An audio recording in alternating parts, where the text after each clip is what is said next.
사랑하는 형제자매 여러분, 오늘 이 자리에 함께하신 모든 분들의 삶에 하나님의 크신 은혜와 평강이 가득하기를 기도합니다. 우리는 왜 이 세상에 존재하며 신앙인으로서 무엇을 위해 살아가야 할까요? 때로는 삶의 무게에 짓눌려 혹은 분주한 일상에 휩쓸려 이 근본적인 질문을 잊고 살아가기도 합니다. 오늘의 말씀이 여러분의 영혼의 단비가 되기를 소망하신다면 구독과 좋아요를 통해 이 은혜를 더 많은 분들과 함께 나누어 주십시오. 하나님의 말씀이 더 멀리 퍼져나가는 귀한 사역에 동참해 주시는 여러분 모두에게 주님의 축복이 함께하기를 기도합니다. 성경은 우리의 존재 이유에 대해 아주 명확하게 이야기합니다. 베드로전서 2장 9절은 이렇게 말씀합니다. 그러나 너희는 택하신 족속이요 왕같은 제사장들이요 거룩한 나라요 그의 소유가 된 백성이니 이는 너희를 어두운 데서 불러내어 그의 기이한 빛에 들어가게 하신 이의 아름다운 덕을 선포하게 하려 하심이라. 과거에 우리는 하나님의 백성이 아니었지만 이제는 그의 백성이 되었습니다. 이전에는 긍휼을 얻지 못하였으나 이제는 긍휼을 얻은 자가 되었습니다. 왜일까요? 바로 우리를 칠흑 같은 어둠 속에서 불러내어 그 놀라운 빛의 세계로 인도하신 분, 우리 하나님의 위대하고 아름다우신 덕을 세상에 선포하게 하기 위함입니다. 이것이 바로 우리가 이 땅에 존재하는 이유이며 그리스도인으로 살아가는 목적입니다. 우리의 삶은, 우리의 말과 행동은 우리를 눈먼 상태와 죽음의 그늘, 절망의 어둠 속에서 건져내어 눈부시게 경이로운 빛으로 옮기신 그분의 아름다움을 드러내는 통로가 되어야 합니다. 지금 여러분의 삶은 그러합니까? 만약 그렇지 못하다 느끼신다면 오늘 이 시간이 끝날 때쯤에는 그 목적을 향해 더 힘차게 나아갈 용기와 지혜를 얻게 되시기를 소망합니다. 말씀을 통해 하나님의 아름다움을 발견하고 선포하는 것, 그것이 바로 베드로전서가 우리에게 가르쳐주는 핵심입니다. 만약 당신이 인생의 방향을 잃고 헤매고 있다면 내가 왜 이 일을 하고 있는지, 무엇을 위해 살아야 하는지 막막하다면 성경은 수정처럼 맑고 분명한 답을 제시합니다. 당신은 하나님의 놀라운 일들을 알리기 위해 존재합니다. 우리의 행동으로, 그리고 우리의 언어로 말입니다. 그렇다면 어떻게 그분의 아름다움을 깊이 발견하고 진정성 있게 선포할 수 있을까요? 그 방법을 이야기하기 전에 제 삶을 송두리째 바꾼 한 경험을 나누고 싶습니다. 저는 평생을 교회에서 자랐습니다. 아버지는 수천 개의 성경 구절을 암송하시며 설교 때마다 마치 총을 쏘듯 권위 있게 말씀을 선포하셨습니다. 그 모습은 참으로 강력했습니다. 하지만 저는 단 한 번도 아버지가 성경의 한 문단 혹은 한 장 전체를 암송하시는 것을 들어본 적이 없었습니다. 그러던 제가 29살이 되던 해 채플에 앉아있을 때였습니다. 한 노교수님께서 강단에 서시더니 책을 펴지 않고 입을 열어 마태복음 5장의 말씀을 암송하기 시작하셨습니다. 그러므로 내가 너희에게 이르노니 목숨을 위하여 무엇을 먹을까 무엇을 마실까 몸을 위하여 무엇을 입을까 염려하지 말라. 그 순간 저는 마치 머리를 한 대 맞은 듯한 충격에 휩싸였습니다. 나는 지금까지 어디에 있었는가? 나는 무엇을 하며 살아왔는가? 그날의 경험은 제게 엄청난 충격이자 감동이었습니다. 하나님의 말씀이 한 사람의 인격을 통해 그의 눈과 입을 통해 살아 움직이며 선포될 때 얼마나 큰 힘을 갖게 되는지를 온몸으로 깨달은 것입니다. 그 후 저 또한 이사야 신세장, 로마서 8장 등 수많은 말씀을 암송하여 강단에서 선포했습니다. 그리고 예배가 끝나면 많은 분들이 제게 다가와 이렇게 말했습니다. 목사님, 저는 평생 이렇게 살아있는 하나님의 말씀을 들어본 적이 없습니다. 오늘처럼 말씀이 제 심장을 뛰게 한 적은 없었습니다. 사랑하는 여러분, 특히 젊은이 여러분, 아직 기억력이 좋을 때 말씀을 마음에 새기십시오. 낮이 있을 동안에 일하십시오. 밤이 오면 일할 수 없습니다. 우리의 뇌가 약해지고 기억이 희미해지기 전에 영원히 변치 않는 진리의 말씀을 여러분의 마음에 깊이 새겨두십시오. 자, 이제 성경을 어떻게 읽어야 하는지에 대한 본론으로 들어가 보겠습니다. 이것은 단순히 글자를 읽는 기술에 대한 이야기가 아닙니다. 살아계신 하나님을 만나는 방법에 대한 이야기입니다. 하버드 대학교의 제니퍼 로버츠라는 인문학 교수가 있습니다. 그녀는 자신의 미술사 수업에서 학생들에게 아주 특별한 과제를 내줍니다. 1765년 존 싱글턴 코플리라는 화가가 그린 다람쥐와 소년이라는 그림 앞에 학생을 앉힙니다. 그리고 책이나 인터넷에서 이 그림에 대한 어떤 정보도 찾아보지 말고 오직 그림만을 3시간 동안 바라보며 관찰한 모든 것과 떠오르는 생각들을 기록하라고 지시합니다. 학생들은 처음엔 어리둥절해합니다. 3시간씩이나요.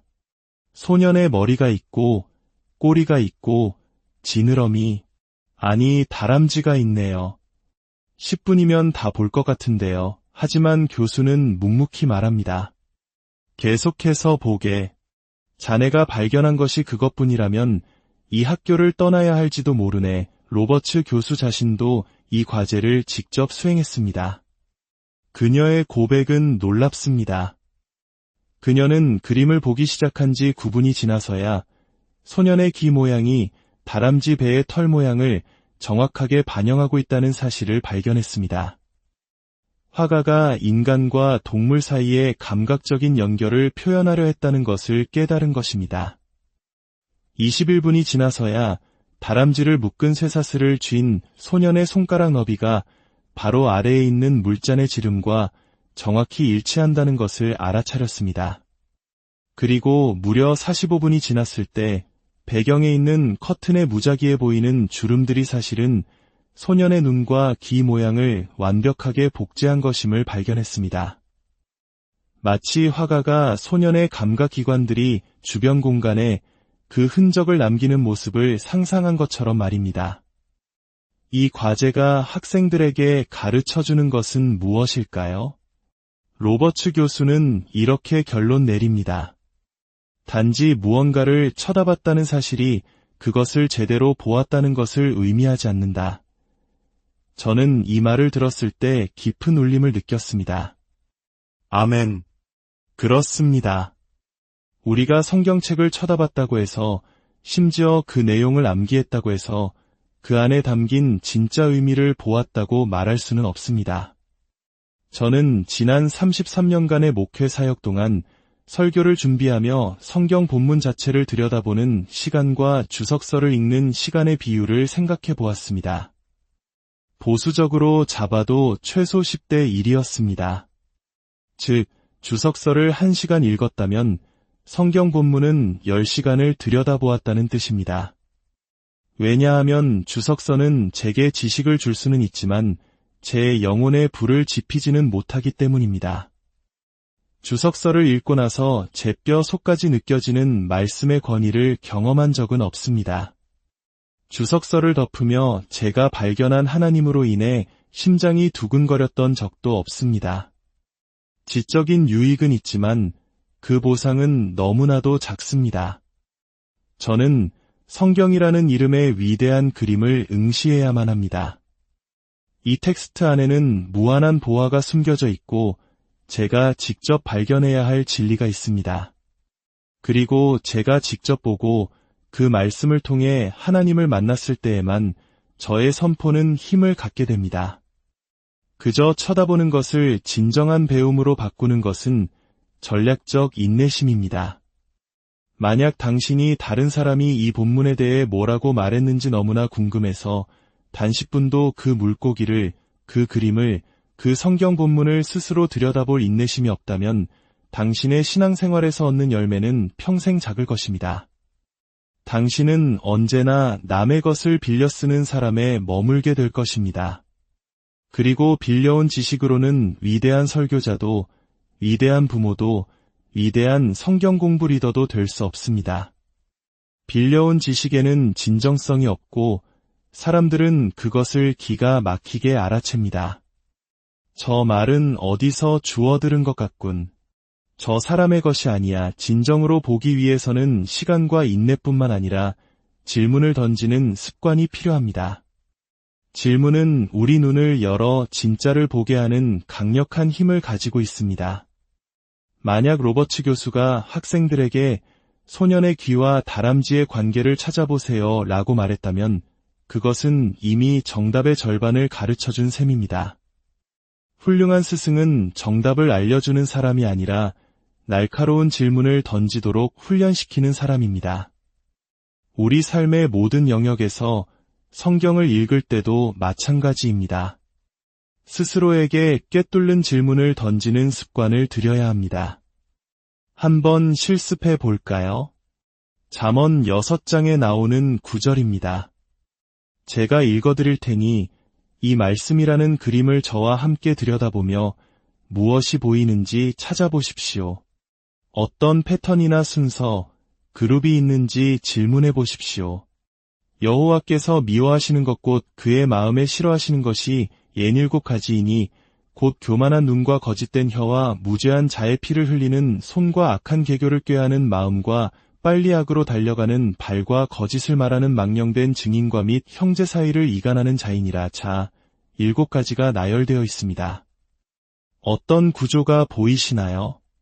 목록을 볼 때 우리는 패턴을 찾아야 합니다. 7가지이니 홀수네요. 그렇다면 혹시 가운데 4번째 항목이 중심이 아닐까요? 3개, 하나, 3개의 구조일 수 있습니다. 4번째 항목은 악한 계교를 꾀하는 마음입니다. 마음이 중심에 있습니다. 이제 그 중심에서 양쪽으로 뻗어나가 봅시다. 마음 바로 앞에는 무죄한 자의 피를 흘리는 손이 있고 바로 뒤에는 빨리 악으로 달려가는 발이 있습니다. 무언가 보이기 시작합니다. 마음을 중심으로 손과 발이 악을 행하기 위해 움직이는 모습이 대칭을 이루고 있습니다. 한 걸음 더 나아가 볼까요? 그 바깥쪽에는 거짓된 혀와 거짓을 말하는 망령된 증인이 있습니다. 이것 역시 완벽한 대칭입니다. 중심에 있는 악한 마음에서 비롯된 거짓말이 혀와 증인의 입을 통해 밖으로 나오는 모습입니다. 이것은 결코 우연이 아닙니다. 성령의 감동으로 기록된 말씀의 정교한 구조입니다. 그런데 마지막 한 쌍이 남았습니다. 맨 처음에 교만한 눈과 맨 마지막에 형제 사이를 이간하는 자. 이 둘은 앞선 쌍들처럼 명확하게 평행을 이루지 않는 것처럼 보입니다. 여기서 우리는 포기해야 할까요? 저자의 의도가 끝까지 이어진 건 아니었나 보네라고 생각해야 할까요? 아닙니다. 성경의 저자들을 얕보지 마십시오. 더 깊은 의미가 있을 것이라고 가정하고 계속 파고들어야 합니다. 포기하지 않을 때 우리는 더 놀라운 진리를 발견하게 됩니다. 어쩌면 저자는 이 마지막 쌍을 의도적으로 비대칭적으로 배치하여 둘 사이의 인과관계를 설명하려 했던 것은 아닐까요? 즉, 교만한 눈이 바로 형제 사이를 이간하는 것의 근본 원인이라는 사실을 말입니다. 교만, 바로 그 교만이 공동체를 무너뜨리고 관계를 파괴하는 모든 불화의 씨앗님을 가르쳐주기 위해 이 구조를 사용한 것입니다. 이 얼마나 놀라운 통찰입니까? 베드로전서에서도 겸손은 매우 중요한 주제입니다. 하나님의 능하신 손 아래에서 겸손하라 때가 되면 너희를 높이시리라. 겸손이 없을 때 가정과 교회, 모든 작은 공동체는 산산조각 나고 맙니다. 사랑하는 여러분, 오늘 우리는 성경을 어떻게 읽어야 하는지에 대해 잠시 나누었습니다. 단지 글자를 훑어보는 것이 아니라 시간을 들여 인내심을 갖고 관찰하며 날카로운 질문을 던지고 그 구조 속에서 하나님의 깊은 의도를 발견하는 것입니다. 이것은 단순히 지적인 훈련이 아닙니다. 이것은 살아계신 하나님과 인격적으로 만나는 여정입니다. 이 여정을 통해 여러분은 다른 사람이 빌려준 지식이 아닌 여러분 자신의 눈으로 직접 본 하나님을 만나게 될 것입니다. 그리고 그 만남에서 오는 힘과 권위, 그리고 뜨거운 감격으로 세상을 향해 담대히 선포하게 될 것입니다. 나를 어두운 데서 불러내어 그의 기이한 빛에 들어가게 하신 이의 아름다운 덕을, 주님, 오늘 이 말씀을 듣는 모든 이들의 영적인 눈을 열어주시옵소서. 성경을 펼칠 때마다 단지 검은 글씨와 흰 종이를 보는 것이 아니라 그 안에 살아 숨쉬는 하나님의 영광과 지혜와 사랑을 보게 하여 주시옵소서. 인내심을 갖고 말씀을 깊이 묵상하게 하시고 질문을 통해 더 깊은 진리의 세계로 들어가게 하소서. 그리하여 우리 각자의 삶이 우리를 구원하신 하나님의 아름다움을 증거하는 살아있는 편지가 되게 하여 주시옵소서. 예수 그리스도의 이름으로 기도합니다.